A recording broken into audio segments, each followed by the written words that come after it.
Nós somos um ser humano formado por 3 pessoas. Essa é a novidade e é a grande estrutura de tudo. É difícil explicar um monte de coisa que vocês perguntaram ontem por causa dessa falta do conhecimento de uma unidade, de um eixo onde a gente vai tocar e encostar todas as coisas para elas ficarem organizadas. Ontem eu estava aqui explicando para vocês sobre a ação virtuosa da sinceridade. Depois que eu expliquei, quase todo mundo depois mandou mensagem no WhatsApp falando a mesma coisa. Nunca imaginei que sinceridade fosse isso, Diego.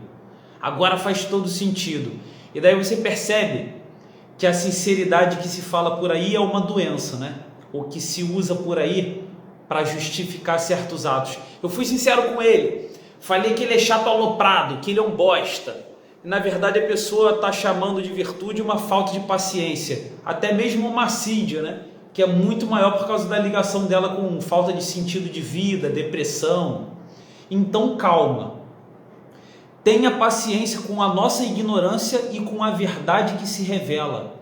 Eu preciso ter essa paciência todo dia para não me afobar no estudo, para não querer meter os pés pelas mãos de sair dando opinião e falando de tudo.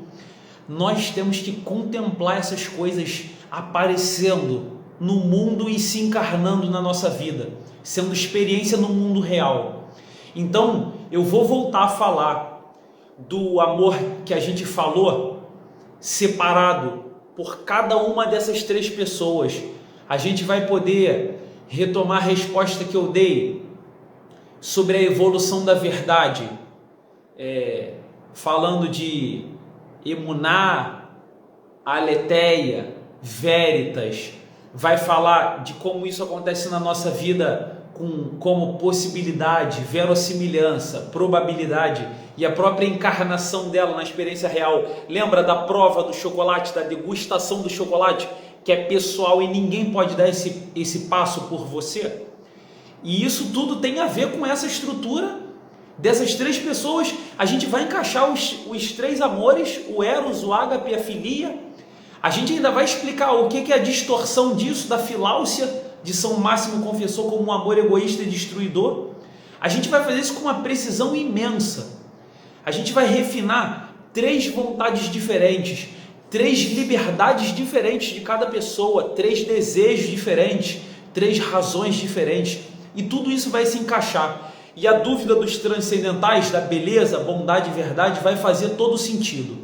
De quebra, vocês ainda vão perceber se a unidade é ou não é finalmente um transcendental.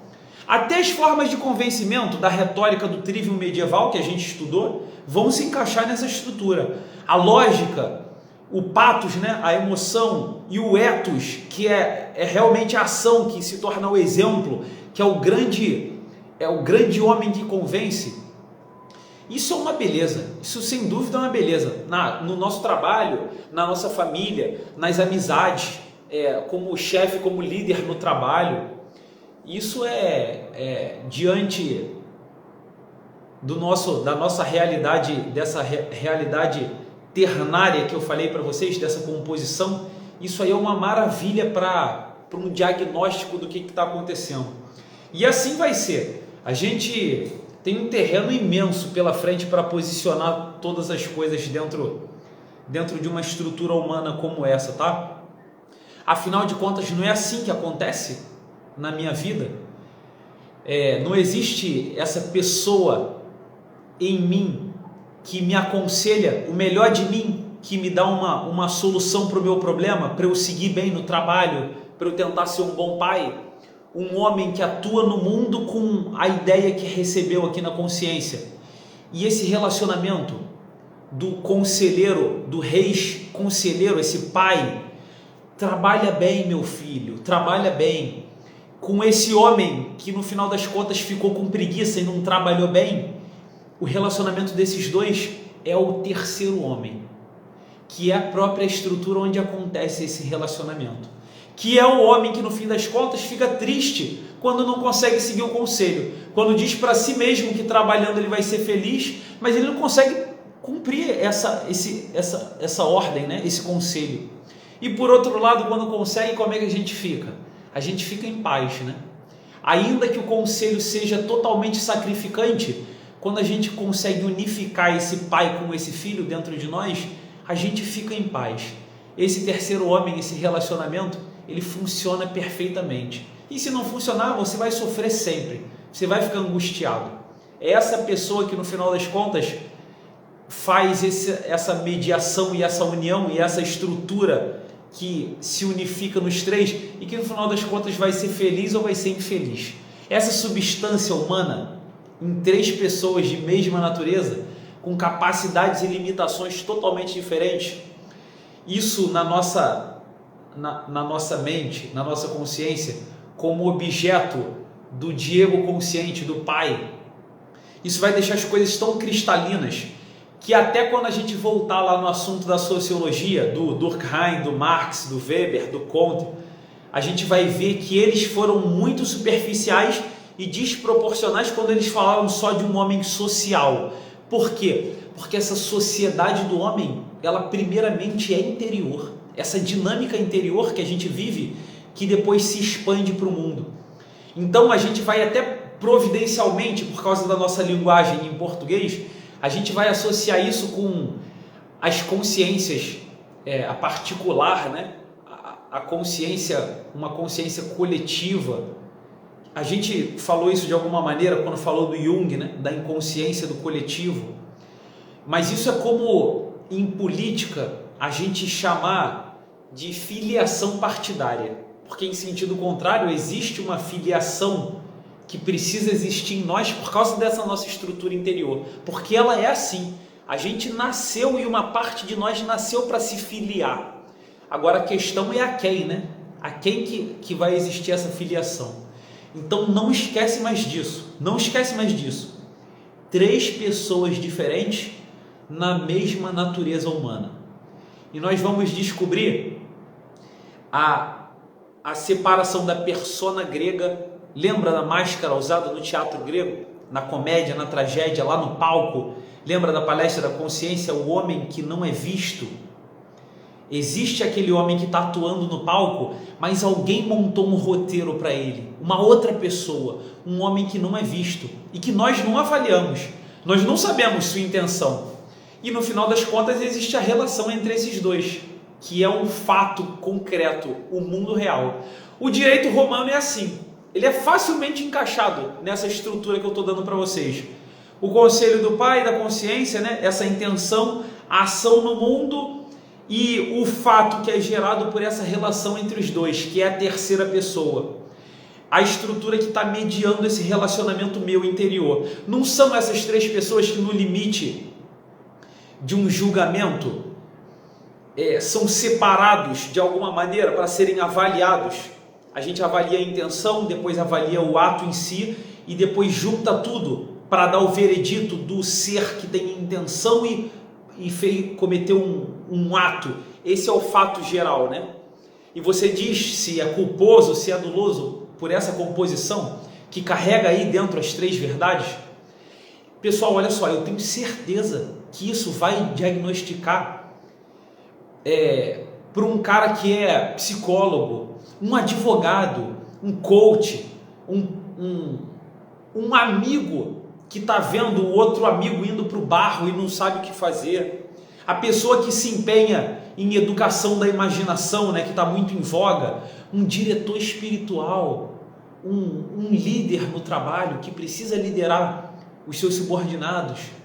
Se ele observar essas três pessoas, quando ele olhar um ser humano com essa mesma substância humana, a gente vai ver que a vida real acontecendo, ela vai ficar muito mais fácil de receber uma ação nossa cirúrgica para resolver o problema. Obviamente, isso tudo que eu estou falando está sendo tudo descrito porque dentro de mim, né? Como dizia Montaigne, nada do que é humano me é estranho. Por quê? Porque eu sou ser humano. Então essas coisas sou eu falando, tá? De uma certa maneira eu percebo que tem gente que tem dificuldade de entender essa minha estrutura. Por quê?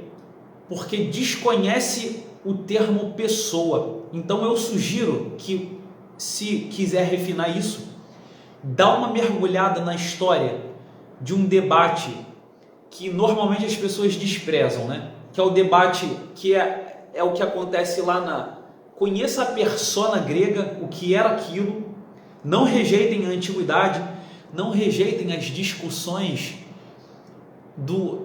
de uma união hipostática de pessoas, não desprezem isso, tá? Por preconceito de linguagem teológica ou metafísica. A união dessas pessoas na mesma substância vai deixar evidente para vocês o que é um ser que vive em três pessoas. Por quê? Porque isso está acontecendo, essa é a tua dinâmica, por isso que você não cessa nunca, tá? A gente não sabe nem mesmo o que é a substância humana quando eu falo para vocês com suas manifestações no mundo, né? Eu falo muito isso para vocês, né? A substância como a ousia, o campo grego onde tudo acontecia e seus 9 acidentes que a gente viu em Aristóteles. E algumas pessoas vão direto para a solução que Boécio deu, né? Na linguagem latina. E já pegam aquele conceito pronto de pessoa e obviamente não vão entender nada. Isso quando vão lá para ver os latinos. Quando não ficam direto falando o tempo todo sobre direitos humanos ou dignidade da pessoa humana. E, meu amigo, só sai besteira daí, né? Que é o que a gente tem visto hoje em dia. E olha só, apesar de eu estar aqui falando de ciência humana, essa estrutura ela dá resposta para todos os estudos que eu falei que a gente fez, que eu fiz na adolescência, tá? Que era preponderantemente exata, né? Por causa lá do concurso do Colégio Naval, por causa que por eu gostar de fazer Olimpíada de Matemática, Física. Então, se tu pegar lá, pega um fractal do Mondenko, parece uma sucessão, um cardioide, né? Parece uma sucessão que é igual quando você vê do ponto e do infinito, que é a resposta que no fundo é uma função, que é uma relação, né? Uma função não é uma relação entre duas variáveis que vão variar ali no x e no y e vão dar uma terceira coisa. Eu expliquei isso até na teoria quântica. Quando eu falei na teoria das supercordas, lembra? Do que se comportava em algumas maneiras como ponto e como corda, ou seja, tinham um aspecto trinitário ali dentro desse estudo. Vocês lembram que eu falei disso, né? Eu falei, quando eu falei da construção da ontologia também, vocês lembram que eu usei o diagrama de Euler para fazer quais são todas as cores do mundo? Então eu botei lá no diagrama vermelho e não vermelho, e um limite entre os dois que definia o que era um. Eu dei também uma estrutura ontológica ternária.